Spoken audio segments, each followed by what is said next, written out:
maybe, right? No. Yeah, you never know. Yeah. I'm gonna go read through some questions as well. I actually came to like the source of my Wi-Fi, which is really my storage room. Funny. So I'm like sitting down. Okay. Um. Ooh. Somebody asked, have you changed lasting pincers as time went, or has it been the same one all along? No, I've changed lasting pincers, and I haven't found ones better than I have now. They're the Shine ones. They're German, SCHEIN, I think. Yeah. I really like them. I have a thick pair and a thin pair. And the ones that you started with, do you still keep it? Yeah, I got a whole drawer full of lasting pincers that I use for students because, everyone's like different hands respond differently to, so it really my lasting pincers aren't any better than anybody else's. They just work with my hands and with my body. So, I have a whole bunch of different styles and people can try out what they want. Yeah, I agree. Okay, there's another one. Oh, so I guess she's joining in from India. Welcome.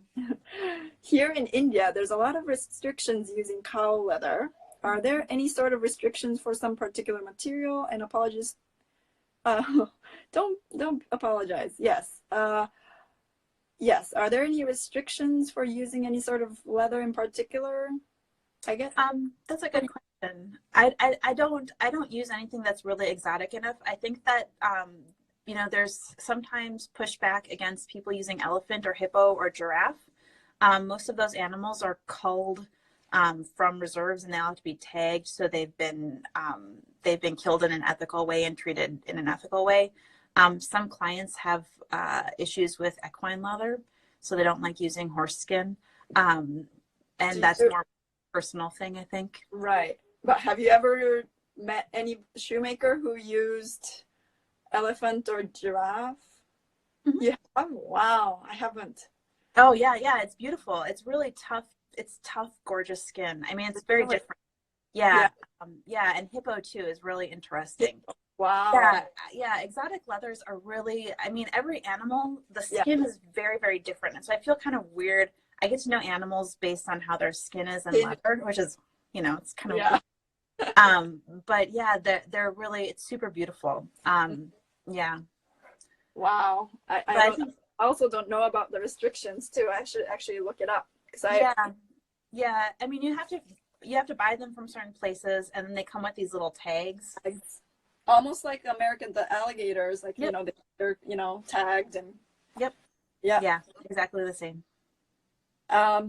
We already might have asked this in some of the questions about like, do you make your own lasts for Bespoke? You order bigger sizes and then you size them down, you said.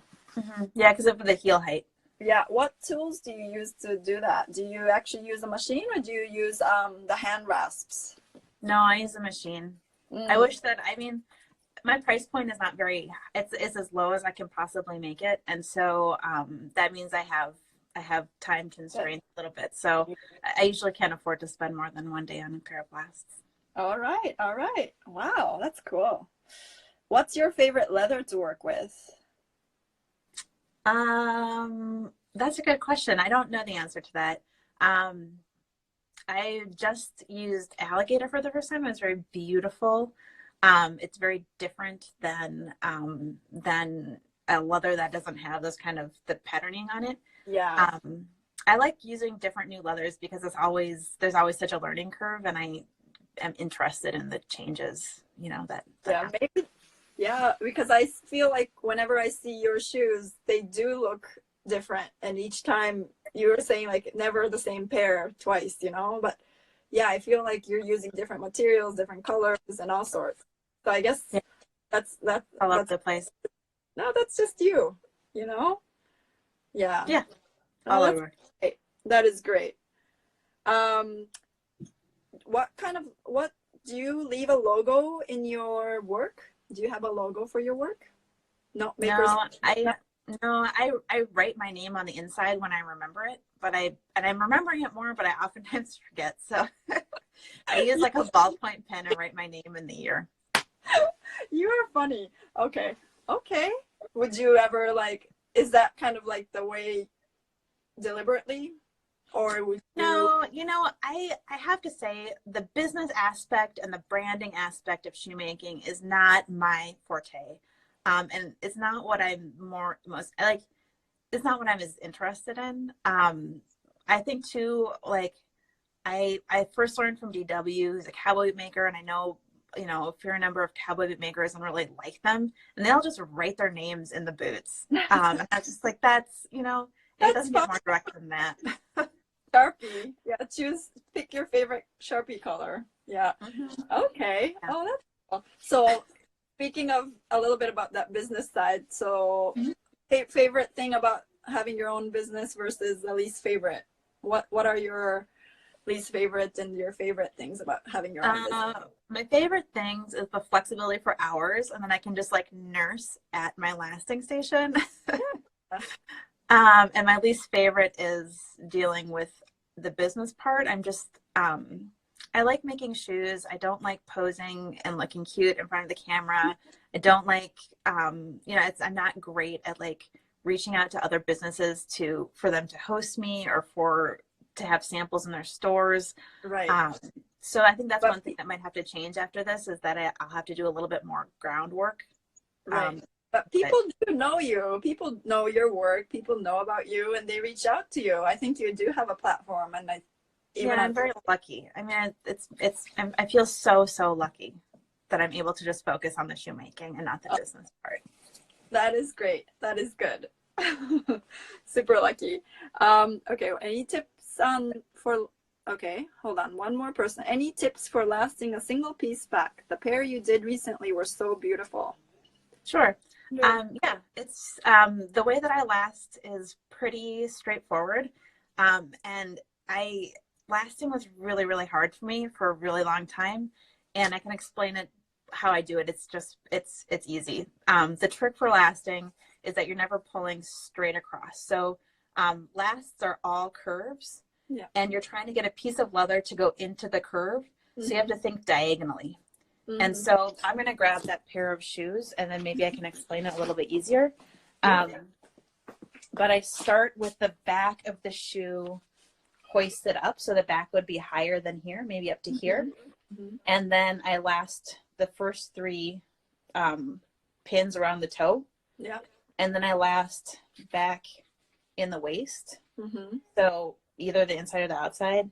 And with those lasts, I really try to like pull across to try to get in here.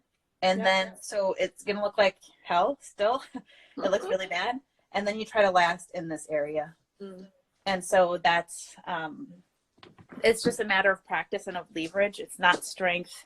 It's just thinking about the diagonals. Like that's what was helpful to me anyways, is thinking about diagonals and ways to pull the leather, where there's a curve to pull the leather into that curve.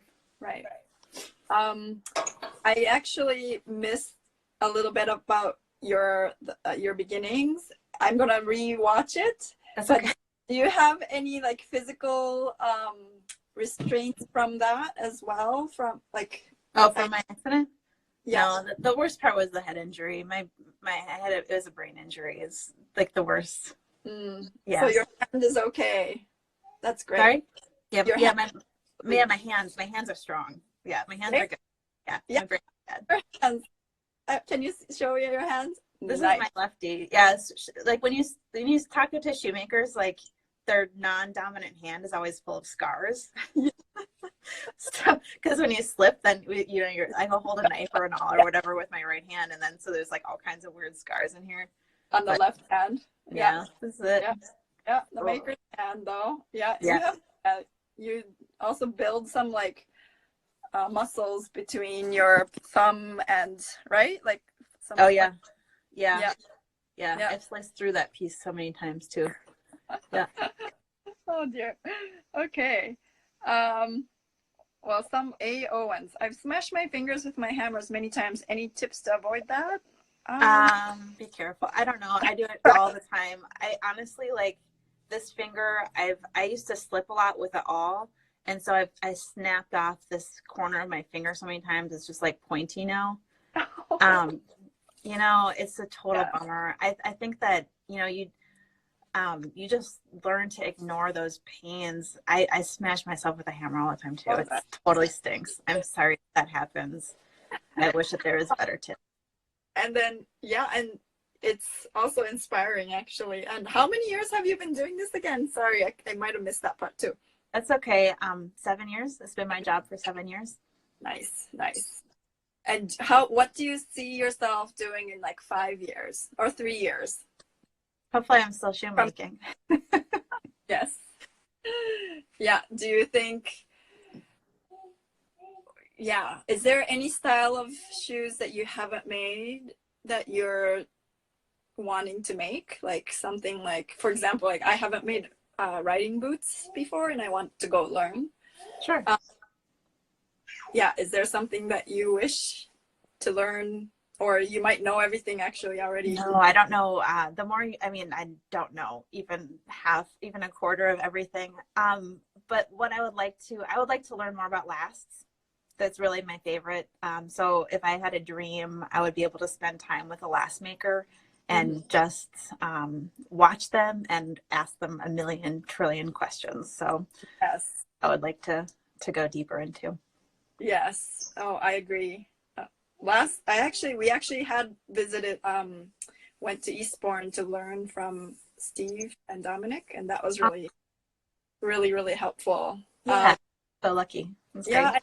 There's also all these, everybody else also, not everybody, but there are a lot of people who make their own lasts. Do you also give your clients what's it called again?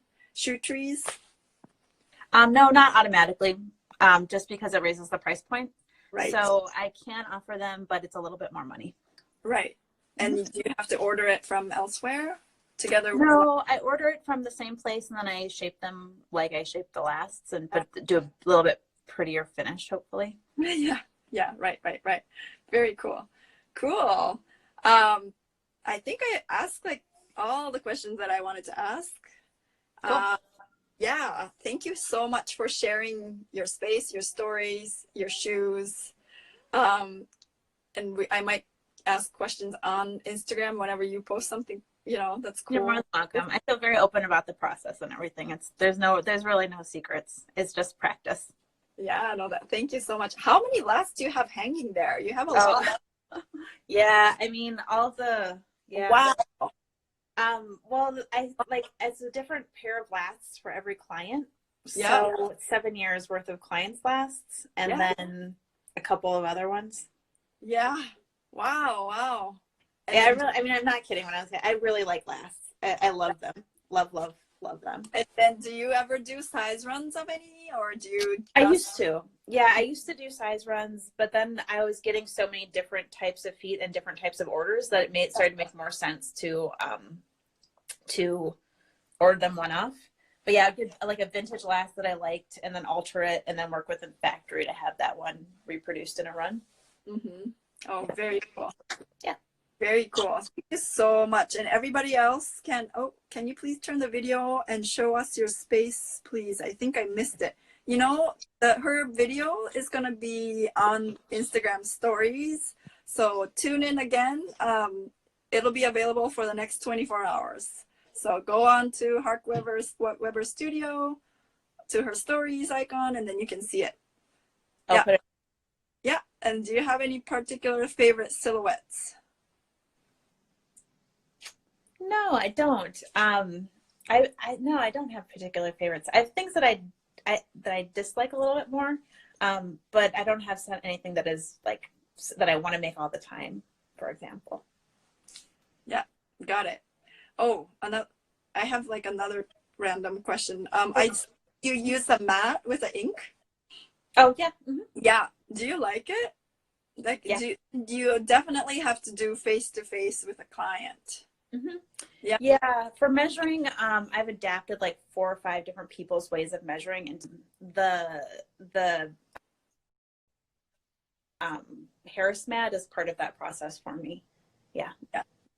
Great. So if a client can't make it to your space, Is there a method that you have to do? No, like, I really try to meet face to face, but that's something that I was going to make out. Actually, maybe that's something that's going to change, is that I have plans, and I totally forgot about it because I got distracted by everything, but have plans to have just like a mail out kit where you can kind of self measure, and then like a return Harris mat that you can send back and take your own stamp pad. Yeah, that's one of the things I was working on. No, that's cool. Got distracted. No, it's okay. It's totally okay. Oh my goodness, that's amazing. I love that you just like hunker down and make shoes, and it's meditative and it's beautiful work that always comes out of your studio. So, oh, thank you. That's nice to hear. Keep it up, and then I'll see your work on Instagram. Sounds good. Well, take care up there. I hope that all is well in upstate. Yeah, thank you. I'll get out of my closet. All right. Thank you. All right. Thank you. All right. Bye.